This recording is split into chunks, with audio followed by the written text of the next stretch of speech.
How to get one state RP promo codes and how you can redeem it.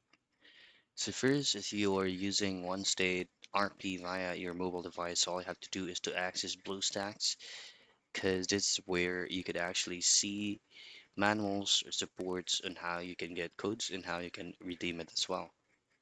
Now just simply create a new tab and then type in one state RP 2026 codes. You should be able to see two links. This is the instruction on how you can redeem the code, and then this is where you can get working codes as of 2025 into 2026. From LD Player, just scroll down here, and then these are the codes that you can still use in 2026. And then to redeem it, all you have to do is to use on the first link, which will redirect you into BlueStacks. So code redemption is very easy. Launch the one-state RP on your device, navigate through settings menu, and then choose on redeem code section. Enter the code that you just copied earlier and click on redeem button to receive your rewards.